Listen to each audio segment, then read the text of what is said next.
Our next speaker embodies courage. She embodies humility, and she embodies love for women in crisis. And if you'll bear with me, I'm going to share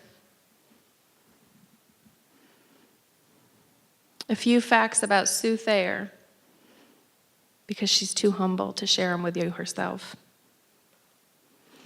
Sue Thayer worked for nearly 18 years as the center manager of the Planned Parenthood Clinic in Storm Lake, Iowa. She was fired in 2008 when webcam abortion was being introduced in every Planned Parenthood in Iowa. Sue has gone on to become a strong voice for life.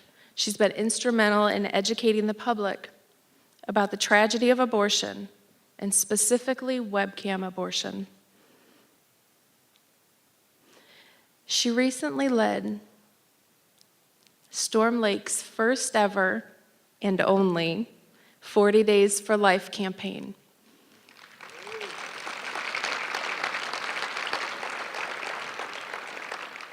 She returned to the clinic where she supervised for many years.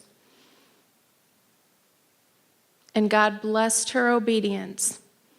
And shortly after that 40 Days for Life, we saw Storm Lake Clinic stop offering webcam abortions.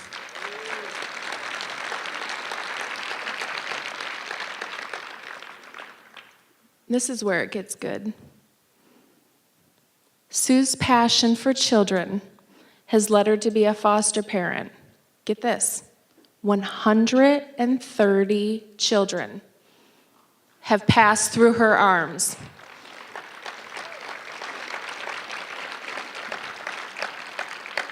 And some stay. Her own family is a delightful blend of cultures, including 3 adopted children. She truly is a tireless advocate for our unborn children. Please welcome Sue Thayer.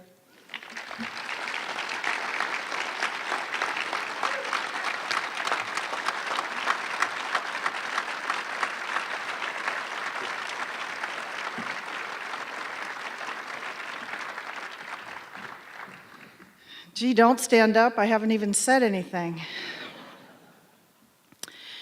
Well, if you knew me very well, you would know that I am about the least likely person to ever be up here.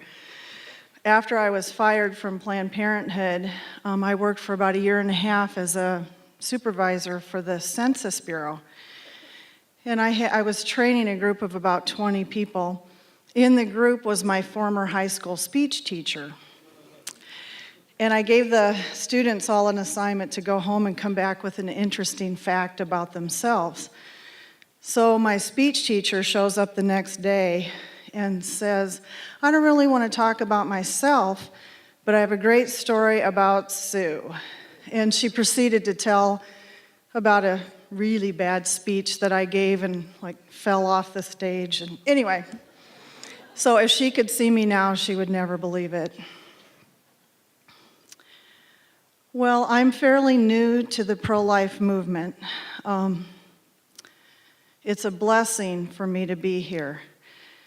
I worked at Planned Parenthood, as you heard, for many, many years, and I wasn't quite as radical as the folks that were here earlier, but close. I mean, I hung out with them. I would have always said that I was pro-life. When I went for the job interview, they asked me if I supported abortion, and I said, no, it stops a little heartbeat.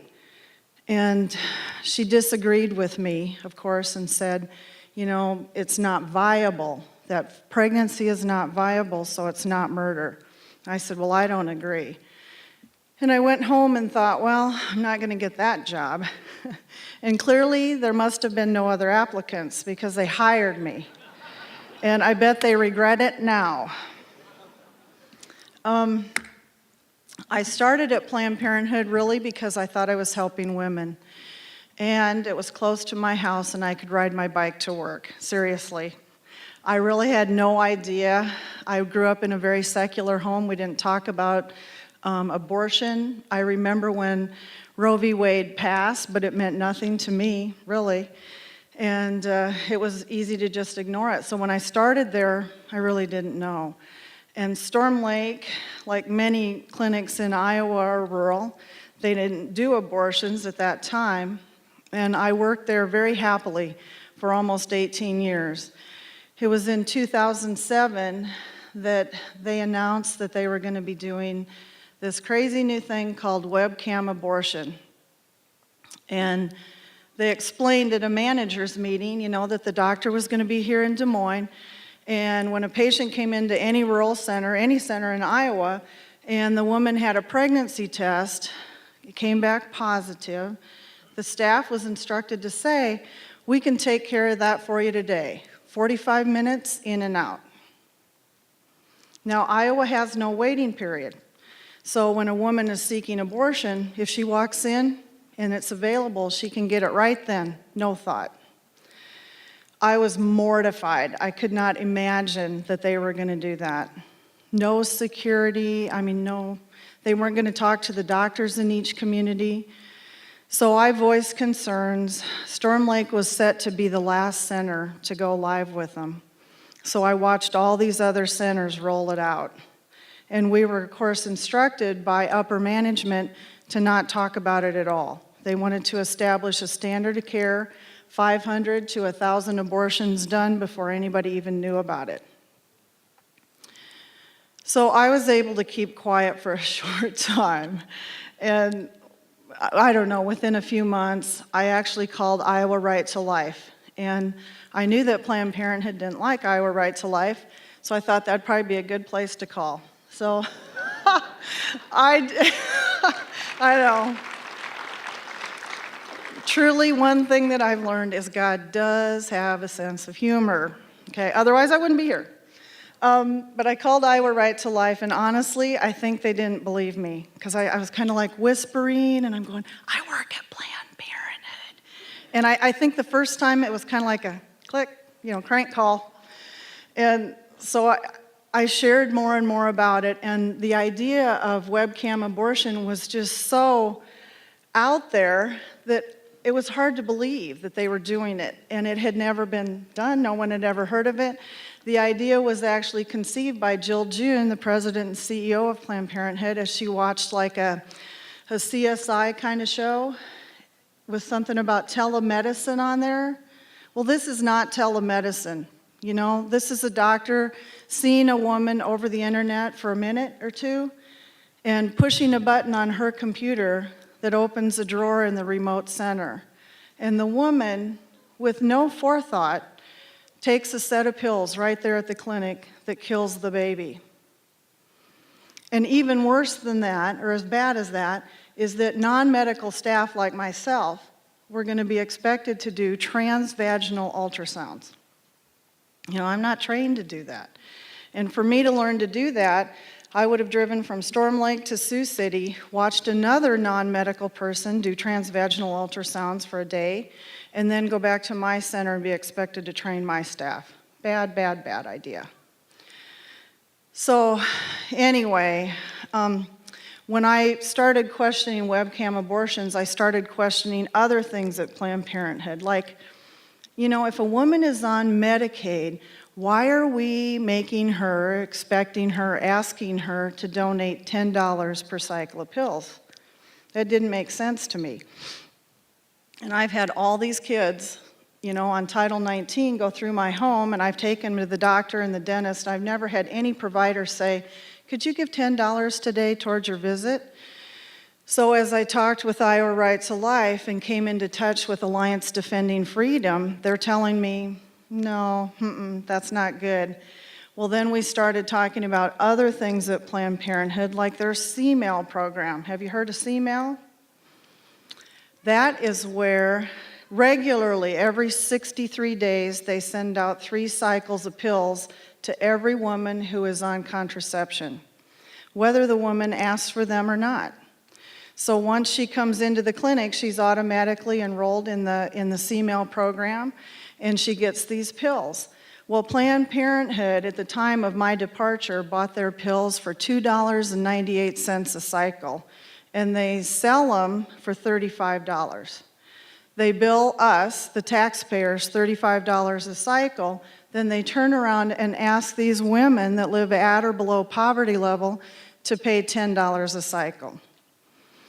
If the pills come back because the woman is moved or she writes on there refused, they go right back in the drawer and they sell them again. So there's lots of stuff that happens at Planned Parenthood that people aren't aware of.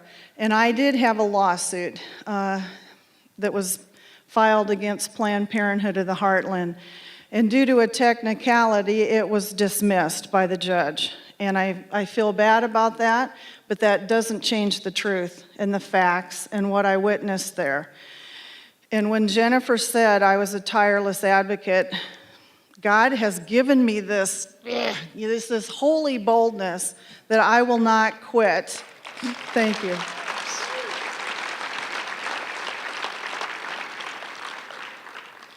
It's just important to get the word out. And I know that God is on our side. You know, that gal that, she's angry and she's pumping her fists and I had an abortion. I know that. I know those women. But one day, whether it's in this life or the next, she's going to regret that. The scripture tells us every knee will bow. And what she did was a bad thing. And I'm not standing in judgment, but we just heard how they need love. And I would agree wholeheartedly. People ask me, why did you stay at Planned Parenthood? I witnessed a whole day of abortion and I saw those little mangled bodies. And it's a horrible, horrible thing. But, like Abby read her brother's essay earlier, I was that frog, the frog in the pot. Because you start and it's great money and I loved my job and Storm Lake, I knew all the people and I just really felt like I was doing a good thing. But as the water got hotter, I didn't notice. And more things were happening at Planned Parenthood. Nurse practitioners sign prescriptions for patients they've never seen. That's a whole nother facet to my lawsuit, but it was dismissed on a small technicality because they wanted names, patient names, and amounts of fraud and actual dates. And I didn't have that. I didn't take any records with me when I left. So, but just like the gospel is true, whether you believe it or not, what I saw at Planned Parenthood was true. And it did happen, and I plan to continue to talk about it and fight for life. And I have 4 of my kids over here, and I think 2 of them are playing DS. They're tired of hearing me talk. But 3 of them are adopted, and the littlest one over there, her mama was set to have an abortion at the Sioux City Clinic, and her ride didn't show up. Praise God.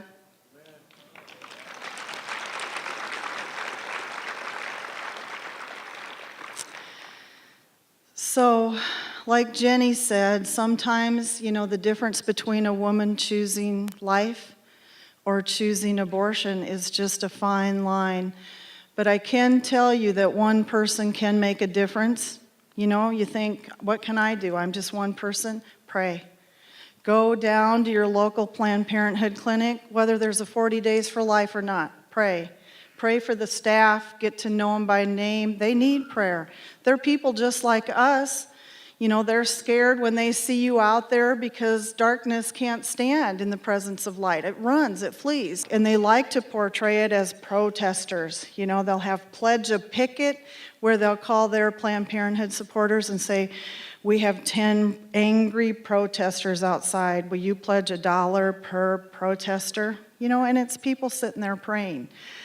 So that's the number one thing you can do. Talk to people, tell your neighbors, ask your pastor, will you spend 1 minute every Sunday talking about life issues? Because our pastors need to bring this from the pulpit and share that message.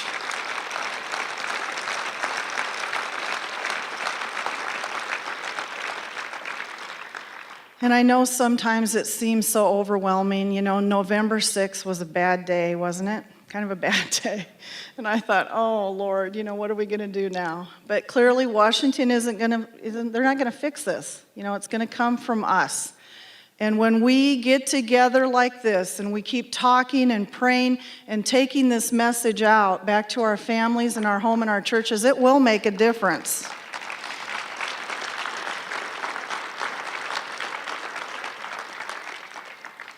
We saw these great students here. You know, I was invited to speak at a march in Sioux City, and 350 people. Bishop Nicholas was there, first ever pro-life march in Sioux City. Awesome, wonderful time. Found out that the person that headed this up, her name was Monica Bertrand, and I had conversed with her via email about being there and all this. She was an 8th grader. She was a homeschooler. You know, how cool is that? So, lest you ever think that the pro-life movement is, you know, aging, slowing down, and I know lots of us here are headed to Washington, D.C.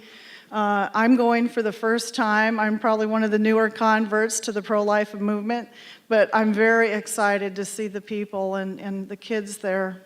So, I want to leave with a call to action. You know, get up and speak out and tell people.